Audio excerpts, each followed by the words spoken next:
Eh bien salut tout le monde, c'est F1Retro, j'espère que vous allez tous très bien, parce qu'en tout cas moi ça va super. Aujourd'hui les amis, on se retrouve pour une toute nouvelle vidéo mise au point. En effet, comme vous avez pu le remarquer dans le titre de la vidéo, nous allons parler aujourd'hui de localiser mon iPhone, une fonctionnalité que propose iCloud. Ainsi dans cette vidéo on va parler de cette fonctionnalité qui fonctionne maintenant sur Apple Watch, iPad, iPod Touch et même sur iPhone. Je vous parlerai également des nombreux sites arnaques et logiciels qui existent sur internet et surtout comment s'en prévenir. Puis enfin, nous verrons s'il existe oui ou non des logiciels ou des sites internet qui permettent de débloquer cette fonctionnalité sur son appareil. Je vous propose sans plus tarder de commencer par l'introduction, qu'est-ce que localiser mon iPhone ?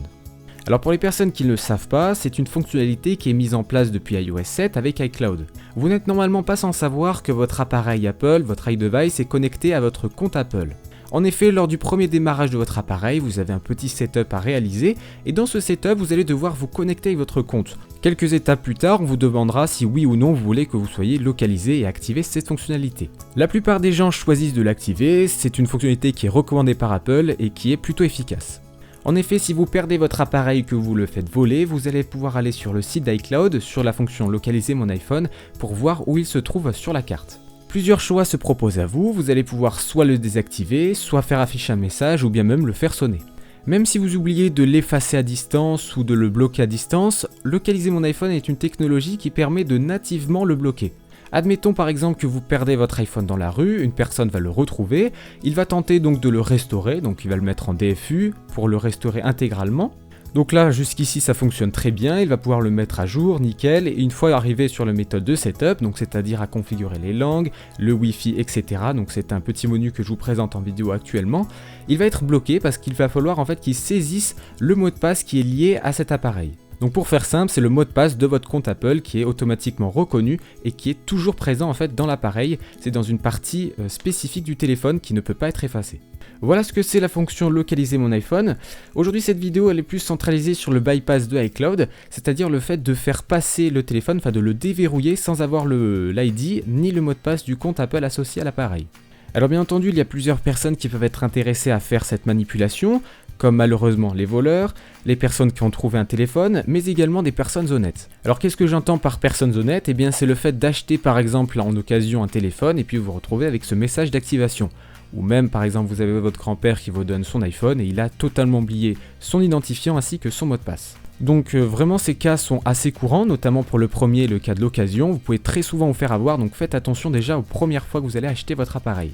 Voilà pour la première partie, l'introduction, je vous ai parlé vraiment globalement de ce que c'est localiser mon iPhone, et je vous propose maintenant qu'on passe sur les arnaques qui existent sur internet. Alors faites très attention parce qu'il en existe vraiment beaucoup sous toutes les formes. Parmi les plus répandus, on retrouve les logiciels qui contiennent des virus, donc vous l'exécutez sur votre appareil et vous avez un bon cheval de Troie qui s'installe en arrière-plan.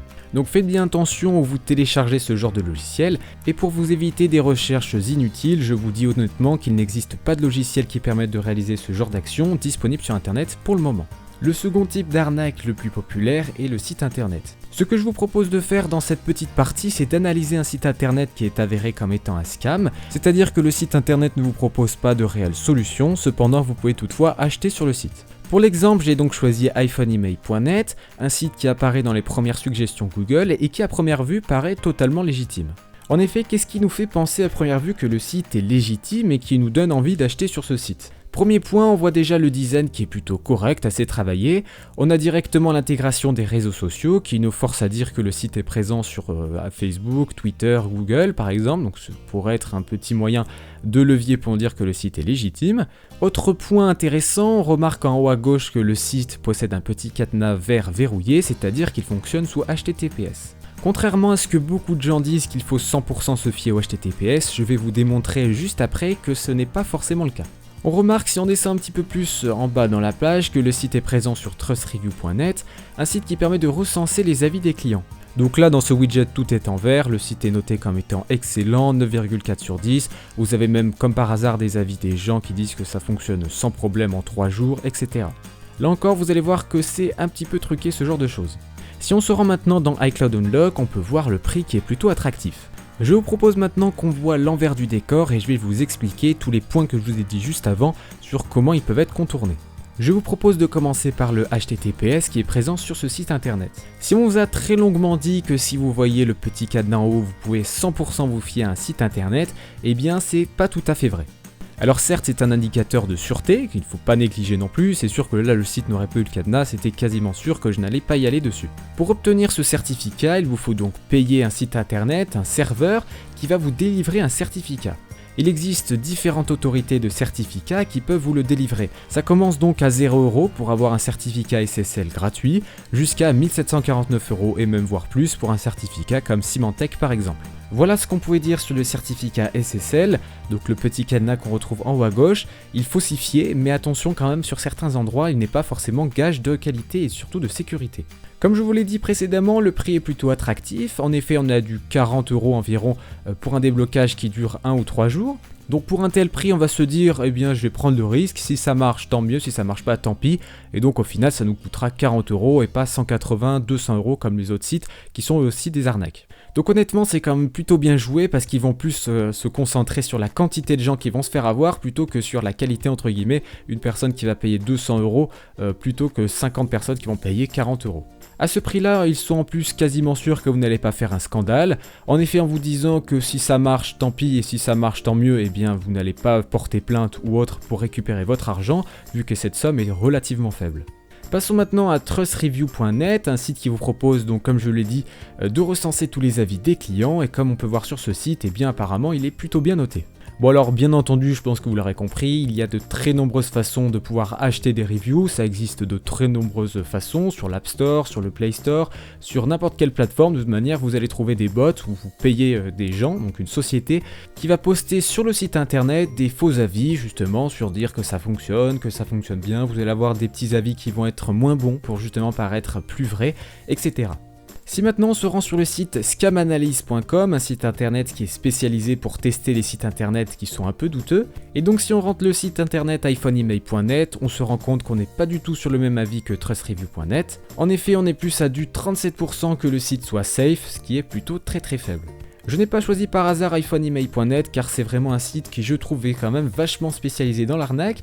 En effet, si vous tapez iPhoneemail.net review sur Google, eh bien vous allez tomber sur d'autres sites internet qui disent que ça fonctionne. Alors si on va sur ce genre d'article, eh bien par exemple on peut remarquer que bien un article entier a été réalisé pour le site internet et dans les avis par contre dans les commentaires de l'article, eh bien tout le monde se lâche en disant que c'est une arnaque. J'ai donc de forts soupçons que le site internet ait payé cet autre site pour pouvoir faire la review et qui comme par hasard elle est parfaitement crédible. Alors maintenant on va passer à la seconde partie de cette vidéo, est-ce qu'il existe de vraies solutions ? Pour répondre rapidement, oui et non. Alors pourquoi je dis ça ? Eh bien parce qu'en fait en 2014 on a eu un logiciel qui a permis de débloquer tous les appareils iOS qui étaient bloqués sous iCloud et donc localiser mon iPhone. Depuis 2014, Apple a donc patché, c'était sous iOS 7 à l'époque, et donc maintenant eh bien, on n'a strictement rien, que ça soit un site internet ou un logiciel, vous ne trouverez absolument aucune solution qui me permette de déverrouiller votre appareil. Le logiciel qui avait permis cela, c'est Dulcie, un logiciel qui je pense vous avez dû en entendre parler, qui refait entre guillemets Surface en version 3, version 5, version 6, bien entendu c'est totalement faux. En revanche, la version originale de Dulcie, sortie en 2014 pour l'iOS 7, fonctionnait bel et bien et c'était un logiciel. Ce logiciel a permis de débloquer des millions et des millions d'appareils dans le monde entier quand la faille en fait était disponible. Le logiciel arrivait, je ne sais par quelle magie, à se connecter au serveur iCloud d'Apple et donc de supprimer tout simplement votre appareil de ce serveur. Ainsi, en quelques minutes, votre appareil était totalement débloqué à vie, donc c'est-à-dire que si vous le restaurez, eh bien votre appareil était 100% lié à votre compte. Parmi mes très nombreuses recherches ces dernières semaines, je suis tombé sur un site internet qui vous propose de faire un custom firmware. Le but de la manipulation est de récupérer le firmware officiel de votre appareil. Prenons exemple sur par exemple l'iOS 10.1.1 de l'iPhone 6. Ce firmware, vous allez pouvoir le modifier, c'est-à-dire remplacer des fichiers à l'intérieur pour pouvoir y faire ce que vous voulez. Ainsi, vous allez récupérer l'application setup.app qui se lance au démarrage de l'appareil quand il n'est pas configuré. Vous la modifiez pour supprimer l'écran qui vous propose de déverrouiller votre appareil, c'est-à-dire rentrer votre mot de passe qui est lié au compte enregistré sur cet appareil. Une fois ceci fait, vous allez tout simplement remplacer l'application Setup App dans le firmware officiel et enfin vous allez restaurer. La solution est bien entendu totalement gratuite, donc rien ne vous empêche d'essayer, ça ne coûte rien. Cependant, il y a quelque chose qui m'intrigue un petit peu, c'est qu'il y a un checksum qui n'est pas respecté. En effet, un checksum, c'est l'empreinte du fichier, c'est-à-dire le firmware officiel a une empreinte, une ADN officielle, comme moi et vous, on en a une différente. Quand vous allez faire ces changements au sein du firmware, vous allez automatiquement changer l'ADN du fichier, parce que ça ne sera plus le même si vous avez modifié quelque chose qui est très minime. Il y a ensuite deux cas, soit Apple est complètement à côté de la plaque et a oublié de vérifier le checksum, la somme de fichiers, donc l'ADN du fichier, lors de la restauration, ou alors Apple vérifie le checksum avant la restauration, ce qui me semble bien plus plausible. Et bien voilà pour cette vidéo, j'espère en tout cas qu'elle vous a plu. Encore une fois, ne vous faites pas avoir. J'ai réellement tenu à faire cette vidéo pour vous mettre réellement en garde sur toutes les arnaques qui pullulent sur internet. On en retrouve sur YouTube, sur Facebook, sur internet, sur des sites qui sont vraiment bien faits. Et puis j'ai pas trouvé vraiment des vidéos qui mettent en garde les gens, j'ai trouvé même plus l'inverse, des fausses vidéos qui vont vous dire que ça fonctionne, etc. Donc j'espère en tout cas que ça a servi à des personnes qui allaient franchir le pas et donc qui ne l'ont pas fait. Sachez en tout cas que les solutions peuvent évoluer au fil du temps, cette vidéo n'est pas fixe à 100%, peut-être que dans 2 semaines, peut-être que dans 2 mois une solution révolutionnaire va sortir sur le marché. Sur ce les amis, moi je vous dis à plus et on se retrouve dans une toute nouvelle vidéo. Allez, ciao tout le monde.